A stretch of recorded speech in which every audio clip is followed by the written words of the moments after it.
আমাদের সকলের মোবাইল ফোনেই এমন অনেক অ্যাপ্লিকেশন আছে যেই অ্যাপ্লিকেশনগুলো আমাদের মোবাইলের ব্যাকগ্রাউন্ডে রানিং থেকে আমাদের মোবাইল থেকে প্রচুর পরিমাণে এমবি কেটে নেয়। আর আমরা অনেকেই আছি যারা এমবি কিনতে কিনতে ভাই ফকির হয়ে যাচ্ছি। তো আজকে আমি আপনাদেরকে দেখাবো যে আপনারা কিভাবে আপনাদের মোবাইলের ব্যাকগ্রাউন্ডে রানিং থাকা ওই সমস্ত অ্যাপ্লিকেশনগুলোর ইন্টারনেট কানেকশন অফ করে দিবেন, আবার যখন প্রয়োজন হবে ইন্টারনেট কানেকশন অন করে ব্যবহার করতে পারবেন। তো এরকম অনেক ইন্টারেস্টিং ভিডিও আসবে যেগুলো আপনাদের অনেক কাজে লাগবে। এজন্য অবশ্যই আমাদের পেজটিকে ফলো এবং চ্যানেলটিকে সাবস্ক্রাইব করে পাশেই থাকবেন। তো চলুন শুরু করা যাক। প্রথমেই net guard no root firewall নামে এই অ্যাপ্লিকেশনটি ইনস্টল করে নেবেন। তো আমি এখান থেকে ওপেন করতেছি। ওপেন করার পরে আই এগ্রিতে ক্লিক করবেন। এরপর খেয়াল করবেন উপরের দিকে বাম কর্নারে একটা অপশন আছে, তো এটা অফ করা আছে, আপনারা অবশ্যই এই অপশনটা অন করে দিবেন। এরপর ওকেতে ক্লিক করবেন। এরপর আবারও ওকেতে ক্লিক করবেন। এরপর এখান থেকে ক্যান্সেল করে দিবেন।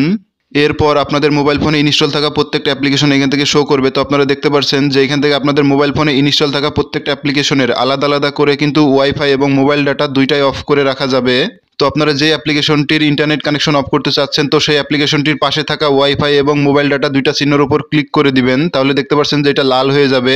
তাহলে কিন্তু সেই অ্যাপ্লিকেশনটি আর ওই মুহূর্ত থেকে কিন্তু আর ইন্টারনেট কানেকশন ব্যবহার করতে পারবে না।